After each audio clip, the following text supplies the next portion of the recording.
Hey guys, it's Allie. Welcome to Time Travel Tingles, where we combine tingles and nostalgia as decided by you. So, this is the first episode of Time Travel Tingles of 2014. And for those of you who don't know, Time Travel Tingles was formerly known as Time Travel Tuesday, but I've changed the name so that it doesn't necessarily always come out on a Tuesday, but the concept is the same. Normally, the episodes are driven by your votes. You'll vote in the comments section on your favorite piece of nostalgia from any time period, and I will create a video telling you all about the particular topic that won the vote. So, for today's Time Travel Tingles, I chose the topic just since it's been so long since the most recent Time Travel Tingles. But from this point forward, it will go back to normal, where you guys will vote and I will choose the topic based on your votes. Okay. So, the topic that I chose for the first Time Travel Tingles of the year is He-Man and the Masters of the Universe, which was an 80s cartoon and also a line of toys. So, I'll show you what I have here to share with you, and then I'll tell you everything that I know about He-Man. So, as you can see, I have my Castle Greyskull, which is the home and fortress of the story's protagonist, He-Man.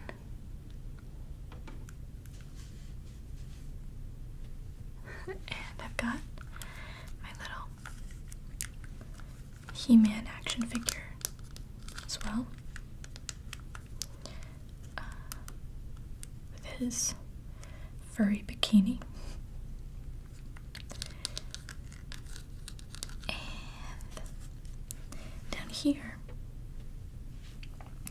I think that this actually belongs inside the castle, but it appears to be broken, so I put it out here. But this is a sort of weapons wall that holds swords and battle axes, things like that. So I have a battle axe for He-Man that fits in his grip, which I'll show you.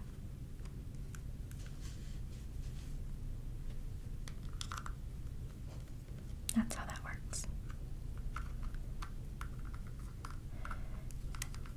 And I'll show you He-Man more in depth in a bit. So I've got him. And I also have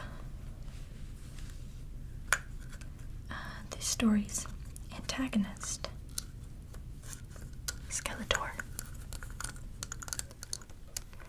And then Skeletor has his little scepter staff thing, which has been not very subtly hot glued back together because it broke.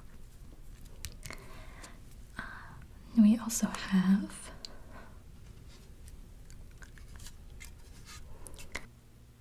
Battle Cat, who is He-Man's sort of trusty companion. I'll tell you more about him. And then, basically the evil version of Battle Cat is Skeletor's companion, Panther. And he has a little saddle thing for Skeletor to ride. So I've got parts of the He-Man playset. And these are all,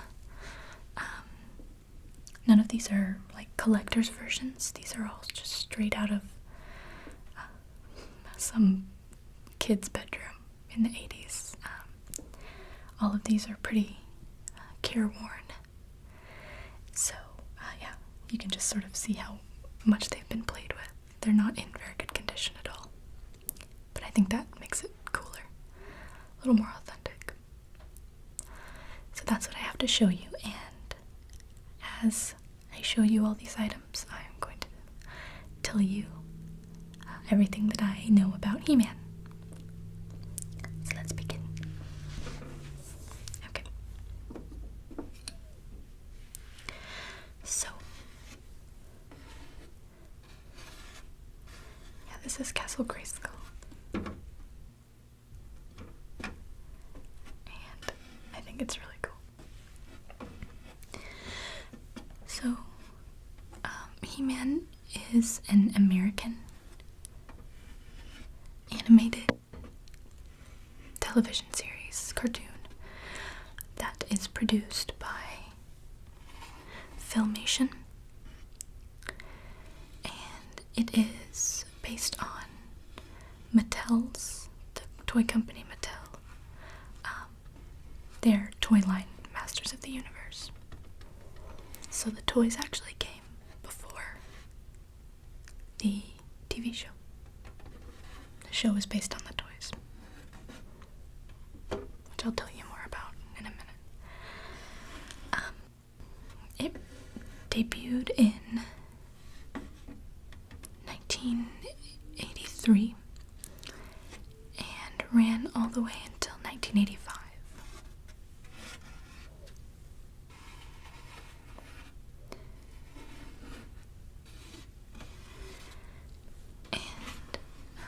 It had only 2 seasons, but each season was 65 episodes long.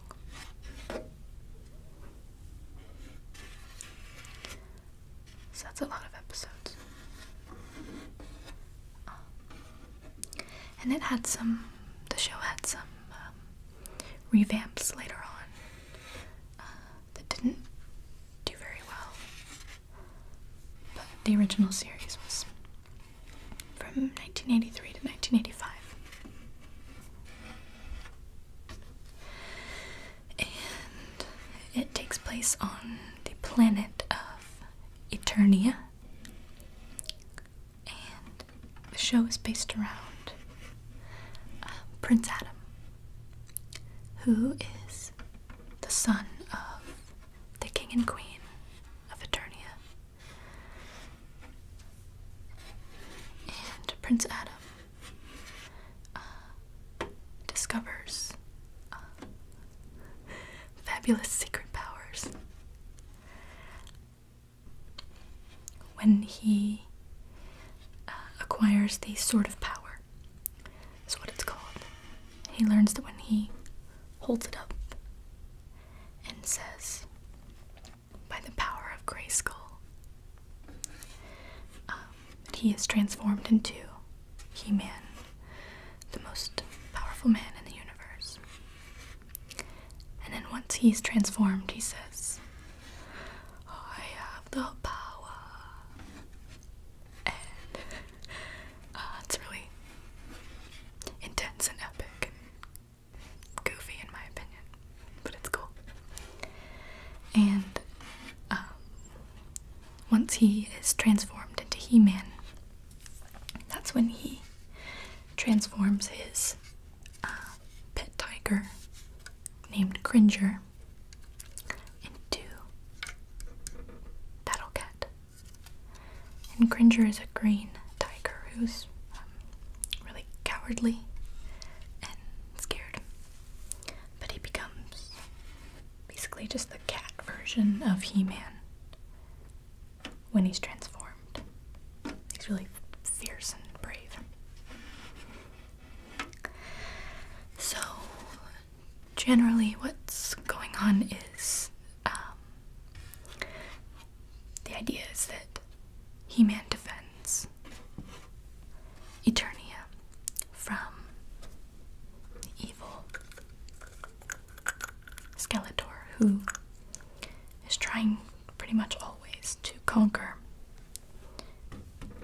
Castle Greyskull. Castle Greyskull is pretty much where He-Man sort of derives most of his powers, sort of. So, I'm gonna interrupt myself and open this up for you to see the inside and all the cool things that it used to do. It doesn't really do them anymore, because it's kind of worse for wear. But has some really neat features. Okay, so I'm going to show you the inside of Castle Greyskull in a minute, but first I wanted to show you something that is actually on the outside that is, I think, my favorite feature of the castle. And it's this drawbridge door thing right here in the front. Now, if you look right here, there's a little area for, I believe,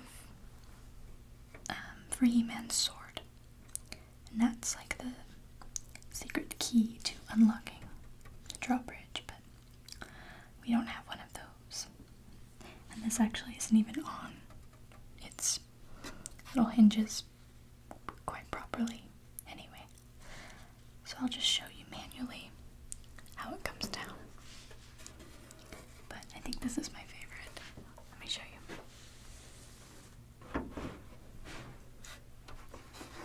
Reach through the back.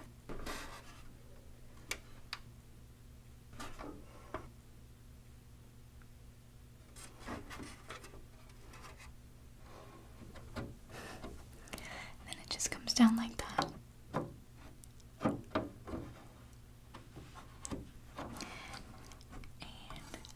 I like that feature a lot. I think it's cool. I like little, I don't know, like secret passageway type things like that.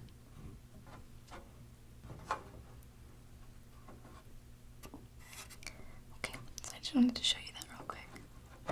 Put it back. Oh, nope, it's dislodged. Well, now I can show it to you. So it looks like this. It's kind of like a big, scary tongue with teeth. Go with the skull on the front of the castle. So that's really cool. As I said, this has been used quite a lot. Okay.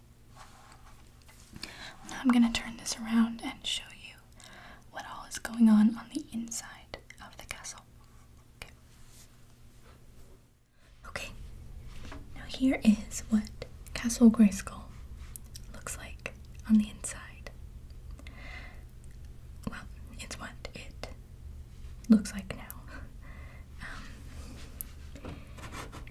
I think new, it looks pretty different because there are certain elements missing from this one because it's been so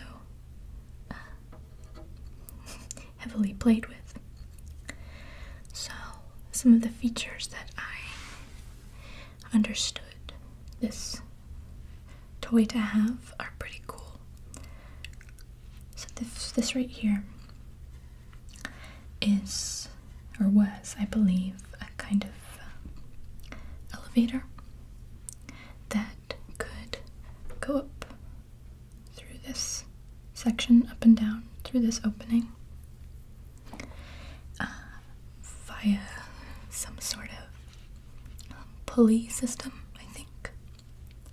So you could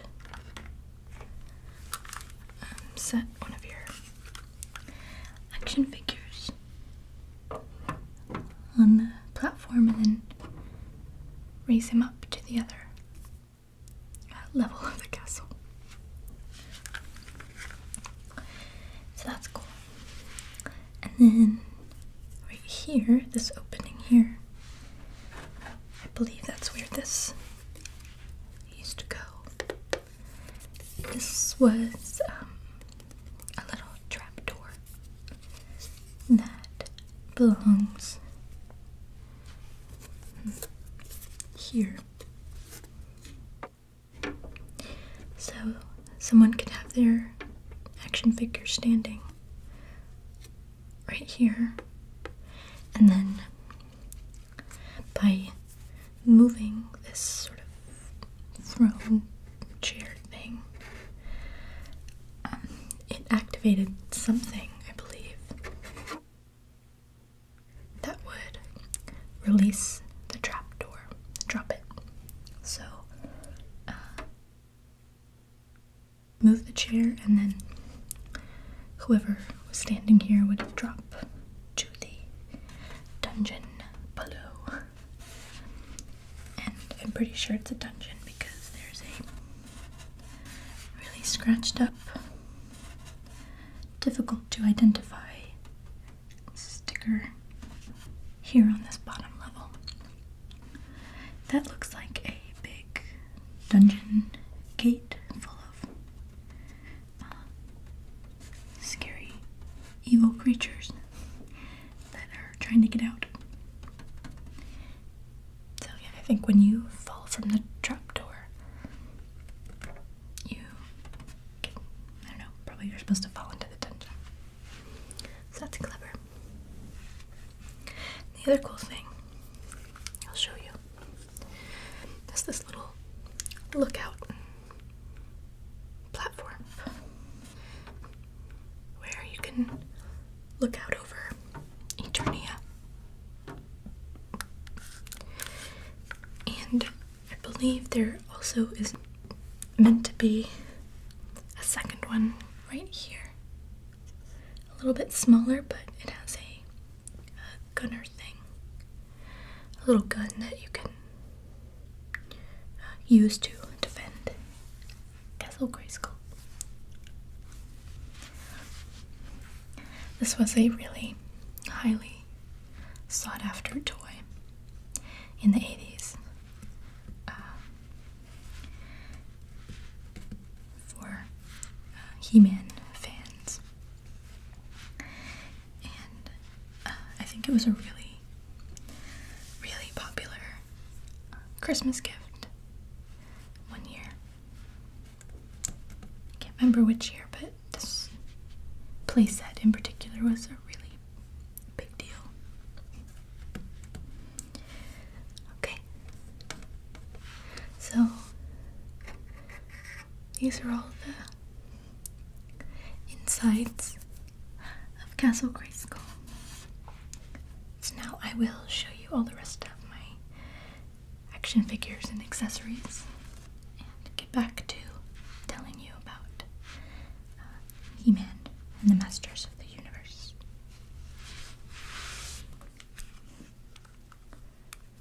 Okay, so here is He-Man up close. And he's got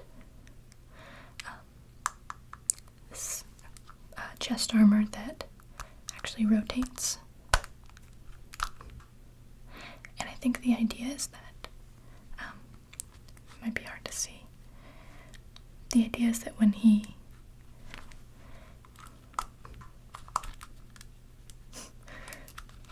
gets hit, it'll spring the armor to this setting that looks like it's been damaged. And then it's got another setting that looks even more damaged. So when you're action figures and making them fight. It looks like he has taken some hits. I think that's clever. And I don't know if you can tell, there's a little bit of yellow paint sort of left on his hair, but it looks mostly worn off. It's there it is. Because he's supposed to be blonde.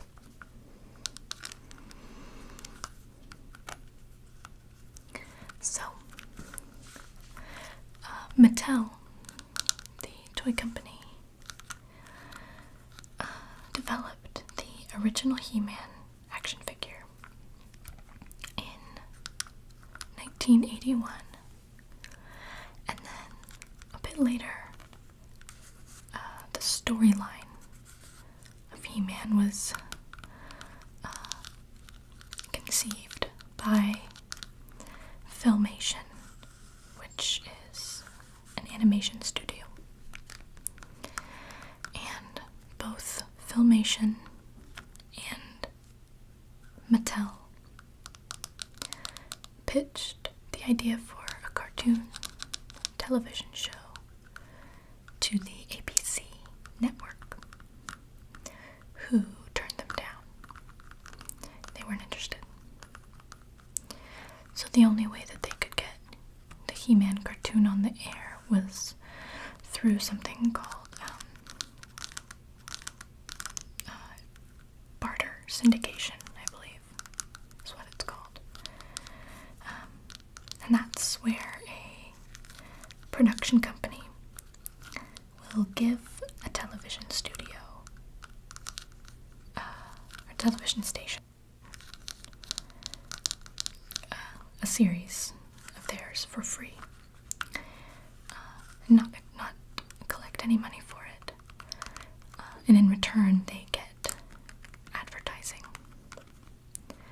So that was the only way that they could get He-Man on television. So that's what they did. And so the He-Man television show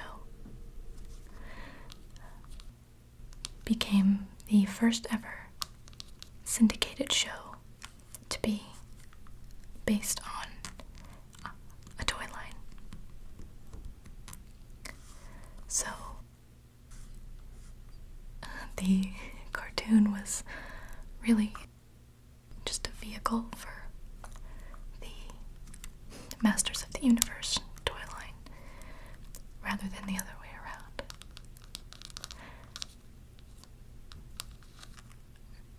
Rather than a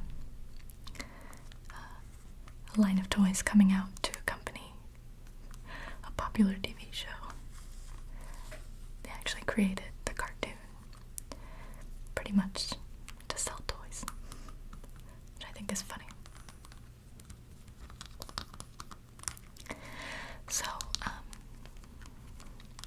on the show, He-Man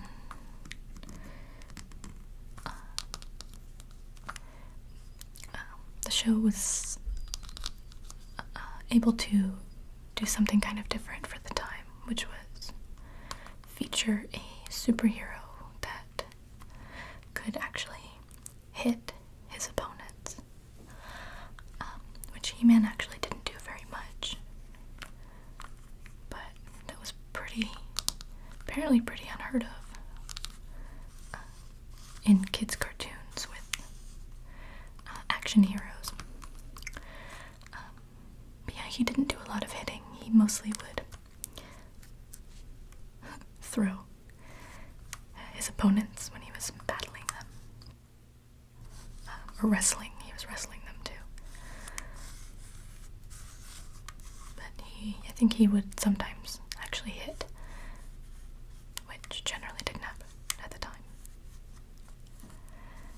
And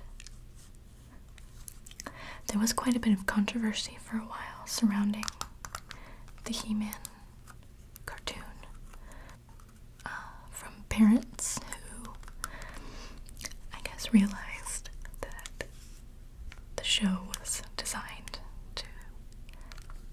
basically market the toys to children. And it was kind of a big deal because during this time, advertising to kids was kind of controversial, more so than it is now. And in the UK, the advertising regulations that were in place at the time made it so that no He-Man commercials or commercials for the He-Man toy could accompany the program itself. So if the He-Man cartoon was on the air and they cut to a commercial break, there couldn't be any commercials for the He-Man toy airing, which is interesting. Okay, I'm gonna put He-Man down and show you Battle Cat.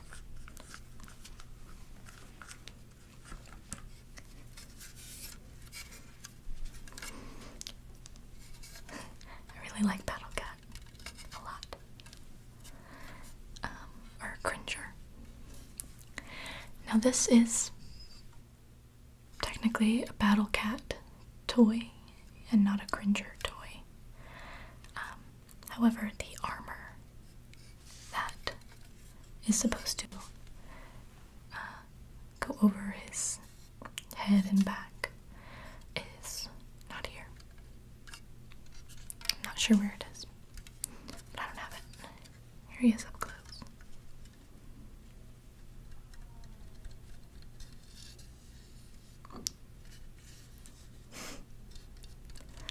My son saw this toy earlier and didn't really realize that it was a tiger. So he pointed at it and went, "Lizard, lizard." So I think because it was green and orange, he thought it was a lizard. I thought it was funny. Anyway, so this is Battle Cat without his armor.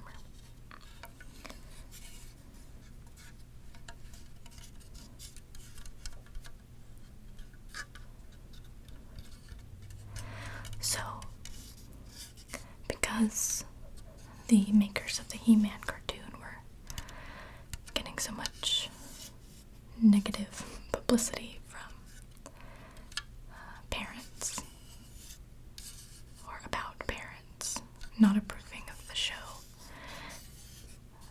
and how it was used as a marketing tactic, they wanted to sort of minimize that. So they sort of added in a life lesson or moral to the end of each episode.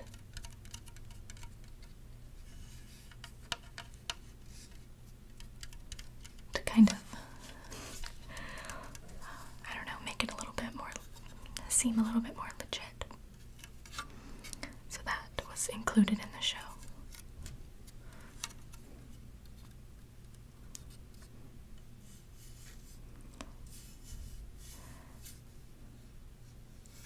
And there was a spin-off show called She-Ra.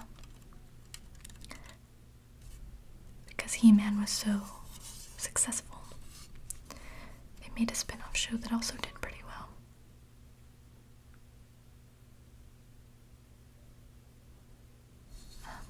About his supposed twin sister, who also, I think, was able to access the power of Greyskull.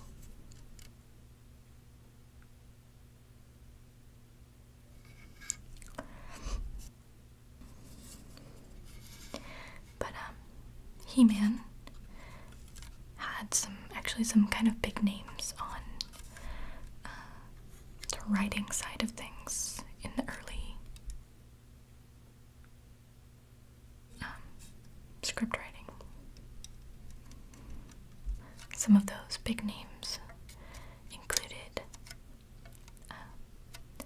someone called J. Michael Straczynski. I think I said that right. And he went on to create Babylon 5.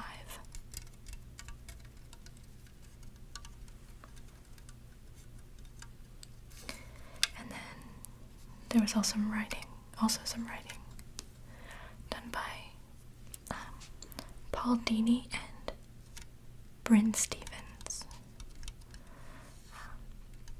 both of whom went on to write really popular episodes of Batman the Animated Series. And then, of course, there was David Wise, who became the head writer of the TV version of Teenage Mutant Ninja Turtles.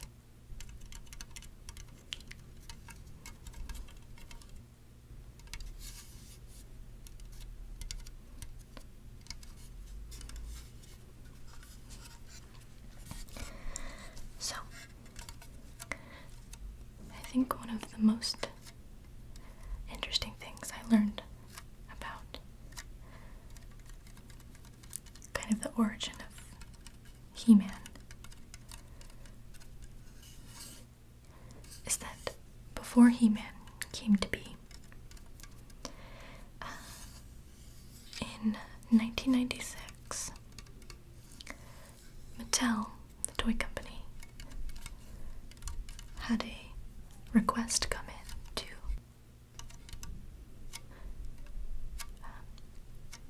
produce a toy line of action figures for a little movie that was scheduled to come out the following year in 1977.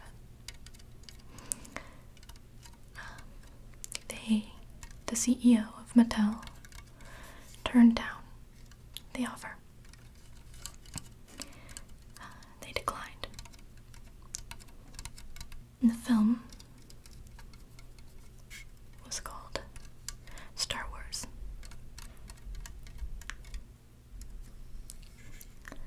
So,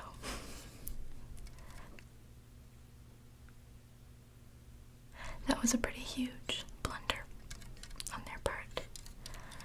And, of course, Star Wars merchandise went on to be in such high demand that it couldn't be produced fast enough. So Mattel had missed out on a pretty big opportunity at that point. So for the next several years, it was sort of a race to develop the next super successful line of action figures.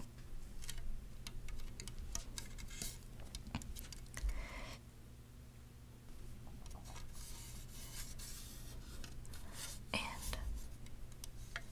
so the idea for He-Man kind of came to be born out of that race.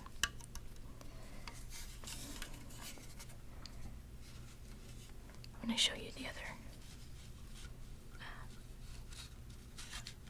tiger now. This is Panther.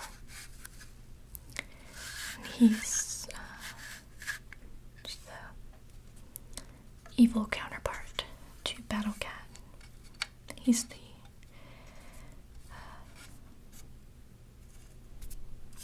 companion of Skeletor. And he's got a little saddle thing for Skeletor to ride on him.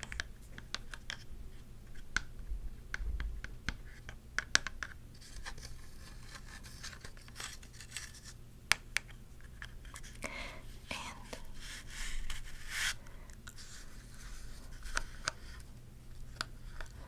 I love this one in particular. I think this one's my favorite because I don't know if you can really tell. Maybe you can see it. But this figure is covered in velvet.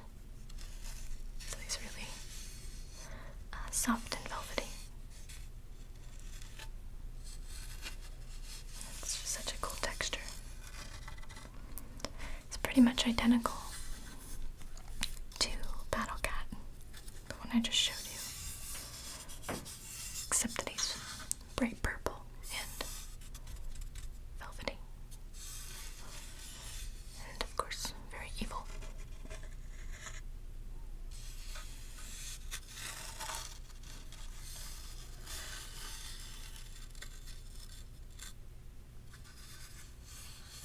I like this one a lot.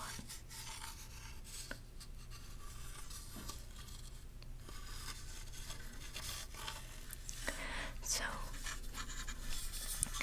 when He-Man was first developed, the very first prototypes were created by Mattel's lead designer, a man named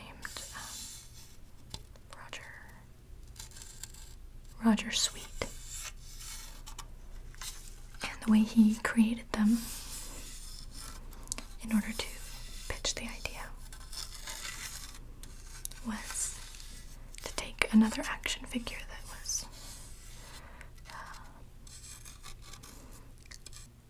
I don't know if it was popular at this time, but it was an action figure called Big Jim, which is also a Mattel product, I think. So he took a Big Jim action figure and glued it into a battle action pose.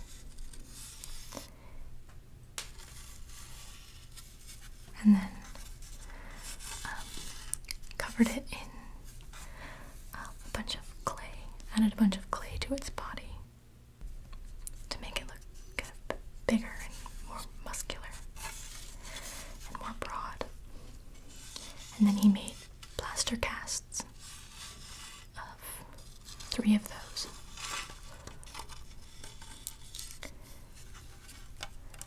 So the He-Man toys were actually just kind of like bigger versions of Big Jim, with some other stuff going on though.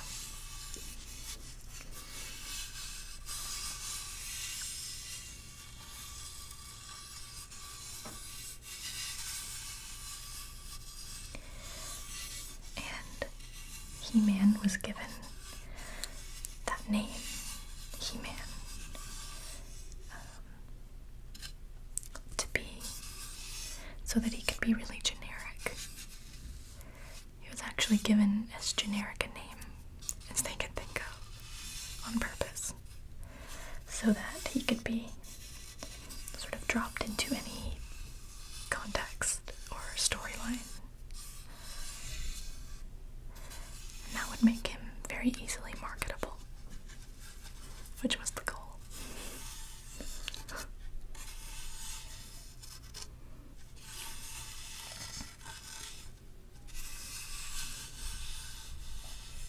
There was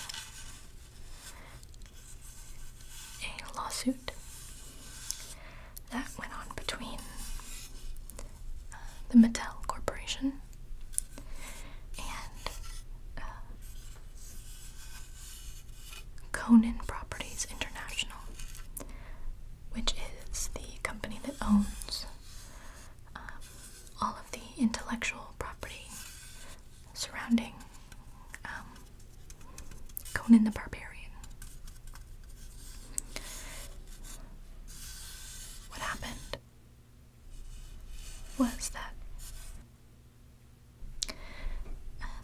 a rumor began that He-Man, the action figure,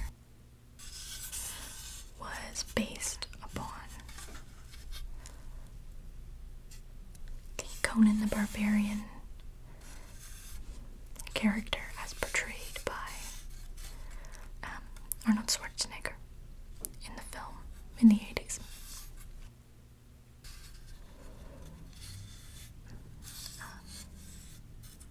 Because at the time, early prototypes of He-Man were actually brunette instead of blonde, so they bore a very strong resemblance to Conan the Barbarian.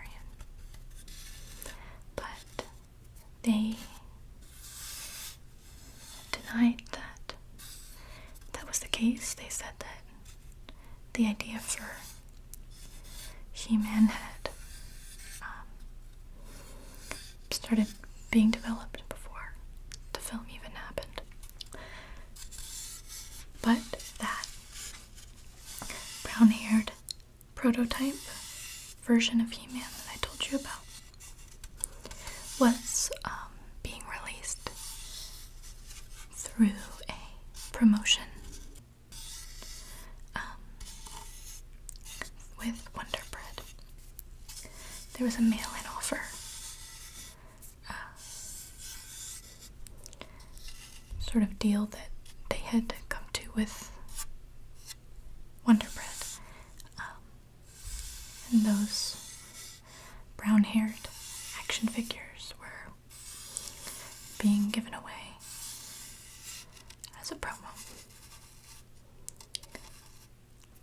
Interestingly, when they decided to go with the blonde version of He-Man, that brown-haired early prototype version became known as One-Tar. And he's now a pretty rare Masters of the Universe collector's item. And he's sold, or was sold, with swords and whatnot, but also with a big loaf of bread. So I thought that was funny.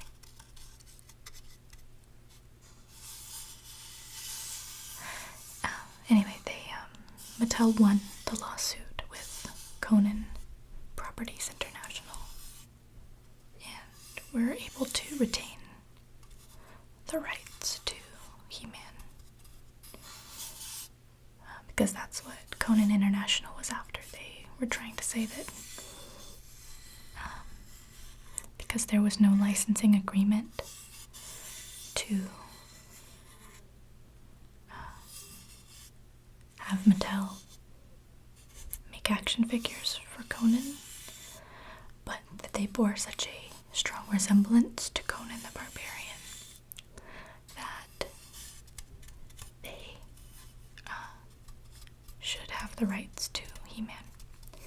But they lost, and Mattel retained those rights. So that's good. Interestingly, though, there were several different versions of He-Man that were pitched before it was decided on that he was, a prince/superhero. And so, originally, what was chosen was a barbarian. So, it was really, really similar to Conan at the time.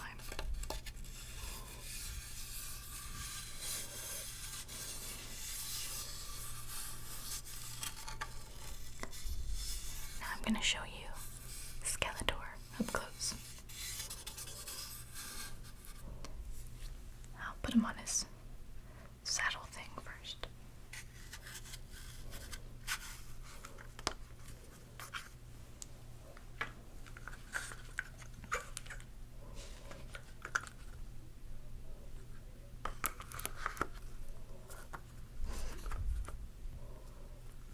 There he is.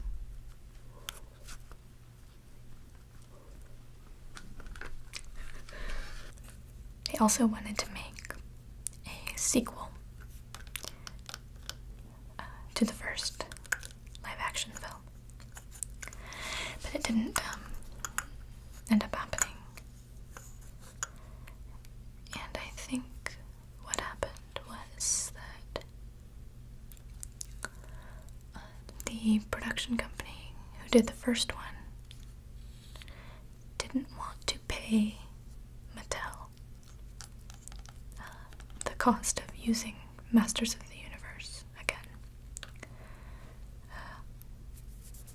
didn't think it was worth it. And you're probably right. So the movie didn't happen. But a bunch of costumes and film sets had already been created. So those ended up being used on the set of a movie that came out a little bit later called Cyborg, starring Jean-Claude Van Damme. If I'm not mistaken, that movie didn't do very well either. So that's funny.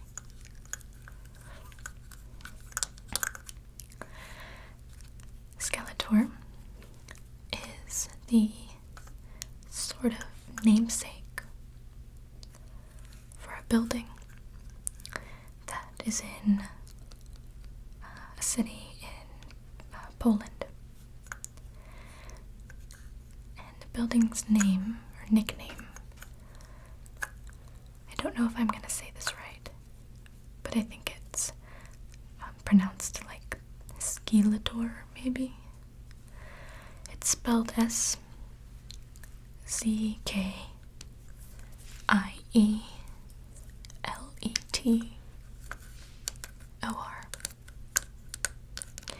And the reason it's nicknamed Skeletor is that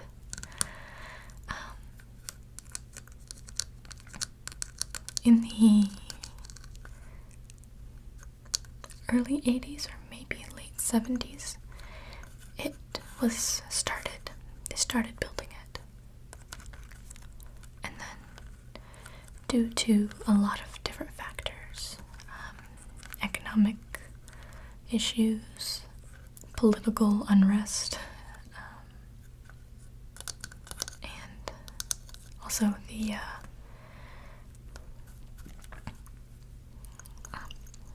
kind of imposition of martial law in Poland. Because of all those things, the building just, they stopped production on it. Construction on it. In 1981. And it's still standing there today. But it's unfinished. And it looks like the skeleton of a building. So it's sort of just been nicknamed. It is now known as Skeletor, or however it's pronounced. And you can see pictures of it online, and it's actually used now to display big billboard ads, really big ones. So it's just kind of like a big construct to put ads all over. It's really interesting. That doesn't have that much to do with the He-Man franchise, but I thought it was an interesting little factoid. It's just kind of standing there, and people have tried to get it to, purchase it so that they could continue building on it or demolish it, but it just hasn't been possible for some reason. So it's just there. It's weird.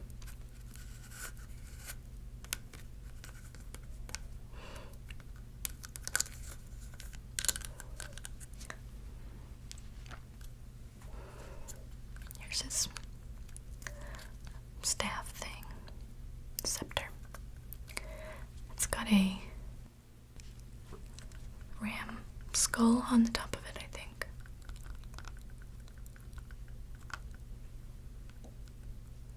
And you can see where it broke, and I repaired it with super glue. Hot glue. I think it looks kind of cool.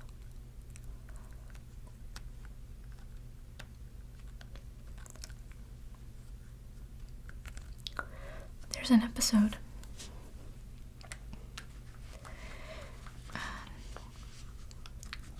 and it's called, I think the episode is called Evil Seed.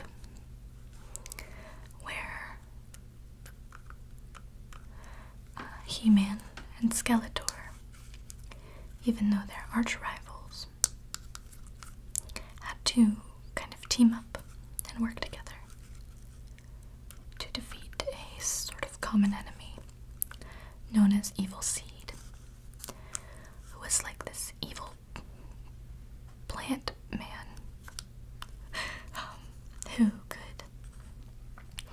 who had control over dangerous, evil, vicious plants that were taking over Eternia and growing wild. And he was apparently a threat to both of these guys, so I think they kind of reluctantly had to team up with one another to defeat Evil Seed. And then I imagine they just went back to being enemies, which is what I'm demonstrating here. This is combat. This is what combat looks like, apparently.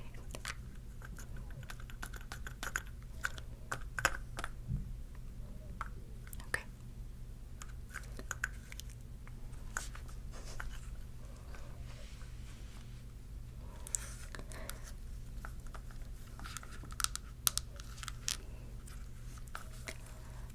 Well, that is everything that I know about He-Man and the Masters of the Universe.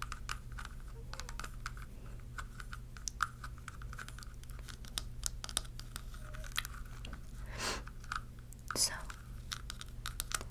I hope that you have enjoyed this Time Travel Tingles, the first one of the year. And I hope that you found it interesting and informative and relaxing. Now the voting starts with this video, so don't forget to leave your votes in the comments below for the next Time Travel Tingles topic.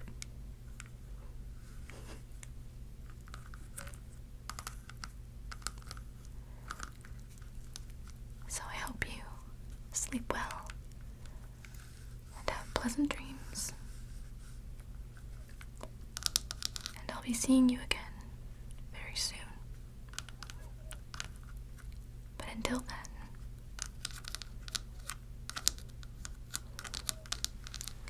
sweet dreams, time travelers. Bye. Let's see. Oh, right here, just above the brow, is the region of the brain that is responsible for one's sense of individuality. When this region is enlarged, the patient tends to be a person with a very high opinion of themselves.